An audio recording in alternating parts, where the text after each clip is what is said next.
ముముక్షు వ్యవహార ప్రకరణంలోని 4వ అధ్యాయము వర్తమాన పురుష ప్రయత్నములు అనగా ఆద్యతన పురుషకారం.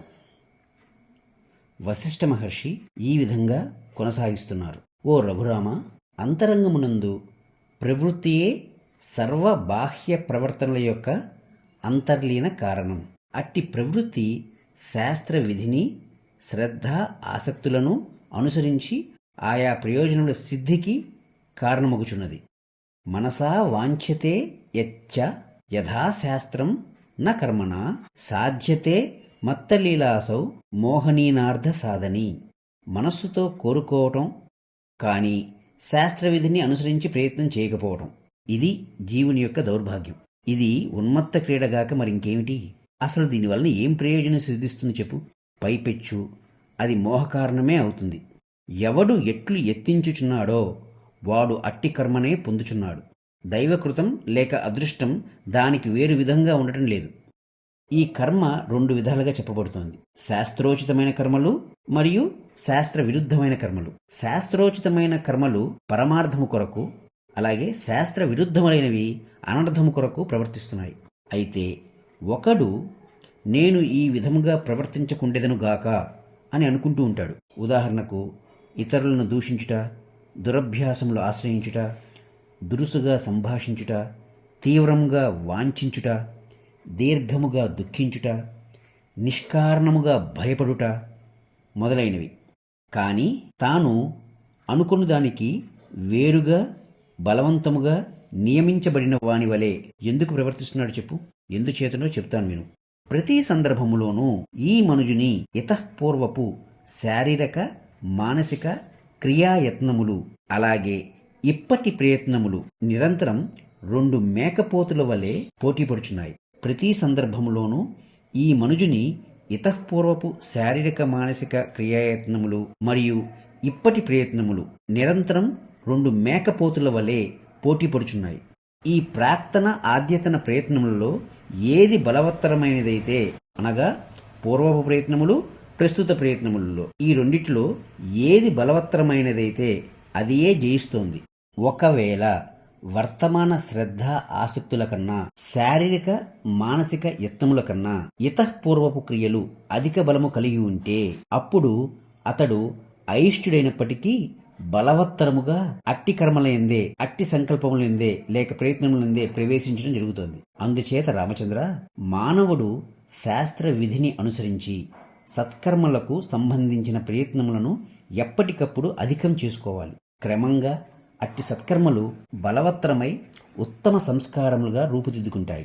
అట్టి సుసంస్కారం వివేకమును నిద్రలేపి శుద్ధ సత్వముగు ఆత్మవస్తువు యొక్క సామీప్యతను ప్రసాదిస్తుంది. ఒకవేళ అట్టి శుభకర్మలు ఆచరించటానికి ప్రయత్నములు చేస్తున్నప్పుడు ఏవైనా అవాంతరాలు వస్తున్నాయనుకో, ఇవన్నీ ఇతఃపూర్వపు నా దుష్కర్మల ప్రబలత్వమే అని గ్రహించబడుగాక. అట్టి సమయములందు స్వప్రయత్నములను విడనాడకూడదు. పళ్ళతో పళ్ళు అదిమి అయినా సరే దృఢంగా శుభకర్మలగు కర్మలనే ఆశ్రయించాలి. ఫలోన్ముఖములగుచున్న ఇతఃపూర్వపు అమంగళకర్మలగు కర్మల ప్రభావమును, దుష్ట సంస్కారములను లేక వాసనలను జయించివేయాలి, అణచివేయాలి. అందుకై ఓర్పు అనగా తితిక్ష, పట్టుదల అవసరమై ఉన్నాయి. విధియే బలీయమై నా చేత ఇట్టి దుశ్చర్యలు చేయిస్తోంది అను రూపముతో మరల తలెత్తే మూర్ఖపు భావనలను వర్తమాన ప్రయత్నములతో అనగతొక్కివేయాలి.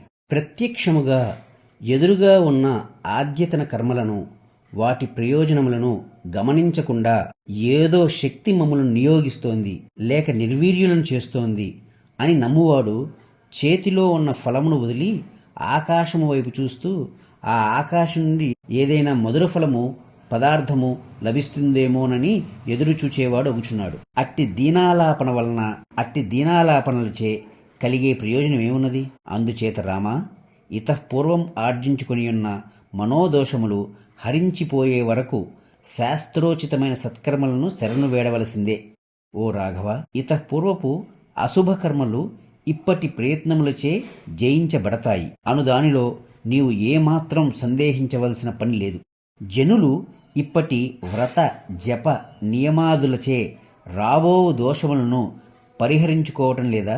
ఇదే మనకు నిదర్శనం. కాబట్టి నీవు ప్రయత్నములతో కూడుకున్నవాడవై ఉండు. తద్వారా నిన్ను ప్రభావితం చేస్తున్న అశుభ అదృష్టములను దూరంగా నెట్టివేయి. సంసారము నుండి నిన్ను తరింపజేయగల శమదమములను సంపాదించడానికే యత్నించు. ప్రయత్నహీనుడు గాడిదతో సమానం. అతడు ఇహమునందే ఉత్తమమైనదేది సాధించలేడు. ఇక పరమపదమును పొందే అవకాశం ఎక్కడా? శాస్త్రానుసారం యత్నించేవాడే ఇహ పరముల రెండింటినీ శుభప్రదం చేసుకోగలుగుచున్నాడు. శమదమములను సంపాదించడానికి నీవు ప్రయత్నం చేస్తూనే ఉండాలి. శమము అనగా కామక్రోధాదులు త్యజించి శాంతము వహించుట. దమము అనగా ఇంద్రియములను నిగ్రహించుట, అనగా ఇంద్రియములకు తగిన ఇంద్రియార్థముల యందు వాటిని నియమించుట. సంసార కుహరాత్ అస్మాత్ నిర్గంతవ్యం స్వయం బలాత్ పౌరుషం యత్నం ఆశ్రిత్య హరిన ఏవ అడిపంజరాత్. ఓ జనులరా, సింహము తన పంజాతో పంజరమును భేదించి వెలువడినట్లు మీరు ఈ సంసార పంజరము నుండి వెలువడుటకై యోచించండి. అందుకొరకై పురుష ప్రయత్నమును ఆశ్రయించుటయే మీకు శుభప్రదం. అదే మీ తక్షణ కర్తవ్యం. ఎందుకంటారా? ఈ శరీరం స్థిరంగా కలకాలం ఉండేది కాదని మీ అందరికీ తెలుసు కదా. దీని అస్థిరత్వమును దృష్టిలో పెట్టుకుని మీరు విచారణశీలురు కావాలి. నాయన్లారా, పశుతుల్యమగు మూఢత్వమును త్యజించండి. సాధు జన సాంగత్యమును సత్శాస్త్రములను ఆశ్రయిస్తూ మీ మీ ప్రయత్నములను దృఢత్వం చేయండి.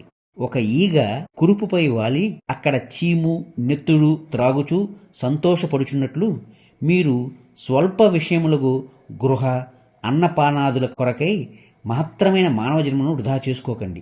అది ఉచితం కాదు. శుభకర్మల వలన శుభం చేకూరుతోంది, అశుభకర్మల వలన అశుభం ప్రాప్తిస్తోంది. ఇక ఇందులో దైవము లేక అదృష్టము అనబడు మూడవ స్వతంత్ర వస్తువుకు అవకాశం ఎక్కడ? ప్రత్యక్షముగా ఉన్నదాన్ని వదిలిపెట్టి అనుమానమును ప్రమాణంగా స్వీకరించేవాడు ఒకానొక రోజున తన చేతులను చూచుకుని పాములు అని భావించి భయముతో బాటల వెంట పరిగెత్తవలసి వస్తుంది. అదృష్టమే నన్ను ఈ పనికి పురమాయించుచున్నది అని తలచువాడి ముఖమును చూచి లక్ష్మి కూడా విముఖత్వం చూపుతోంది. అందుచేత మనుజుడు తన పురుషకార బలం చేత మొట్టమొదట సాధన చతుష్టయ సంపత్తిని సమకూర్చుకోవాలి. సాధన చతుష్టయ సంపత్తి అంటే ఏమిటో ఈ ప్రకరణంలోనే ముందు ముందు సవివరంగా చెప్పుకోబోచున్నాం. ఆత్మజ్ఞానమును ప్రతిపాదించే మహార్థపూర్వకమైన శాస్త్రములను విచారించాలి. వివేకమును సునిశితం చేసుకోవాలి. నేను ఉత్కృష్టత పొందాలి అనే లక్ష్యమును ఆశయమును కలిగి ఉండి కూడా కొందరు అందుకు అనుకూలమైన శాస్త్ర విహితములైన ప్రయత్నములను ఆశ్రయించుట లేదు. అట్టివారి ఆశయములకు అర్థం ఏముంటుంది?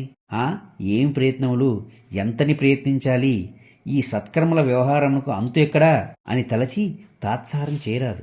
అప్రయత్నపరులు కారాదు. రాతి నుండి రత్నం ఎలా వస్తుంది? ప్రయత్నము లేనివాడు ఏది మాత్రం ఎట్లా పొందుతాడు? కనుక శాస్త్ర ఉచితమైన ప్రయత్నం ఎన్నటికీ వ్యర్థం కాదు.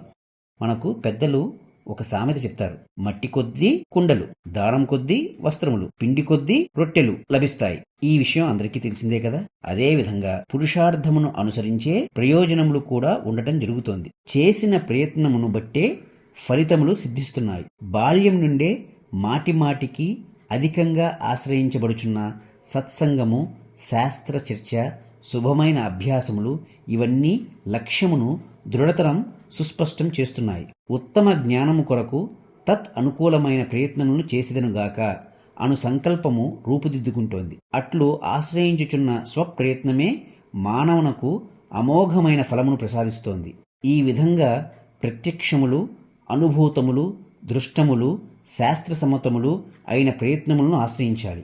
అట్లు చేయకుండా దైవము నా పట్ల లేదు, అందుకే నేను ఉత్తమ ప్రయత్నమేది చేయలేకపోతున్నాను అని తలచు మూఢజనులు జ్ఞానుల దృష్టిలో జీవన్మృతులే, అనగా బ్రతికి ఉంటూ చచ్చిన వాళ్లతో సమానం. చిత్రం ఏమిటంటే అనేక అవకాశములకు స్థానభూతమైన ఉత్తమమైన ఈ మానవ జన్మ పొంది కూడా అనేకులు ఏ ఉత్తమ ప్రయత్నములను ఆశ్రయించకుండా రోజులు గడిపివేస్తున్నారు. అనర్థహేతువగు ఈ సోమరితనమే లేకపోతే ఒకడు గొప్ప పండితుడో ధనవంతుడో ఎందుకవడు? సోమరితనం వల్లనే ఈ ధరామండలమంతా అనేక మంది మూర్ఖులతోనూ దరిద్రులతోనూ నర పశువులతోనూ నిండి ఉన్నదని మాకనిపిస్తోంది. బద్ధకము, సోమరితనము త్యజించిన వారికే ఉత్తమ వస్తువు లభ్యపడుతోంది.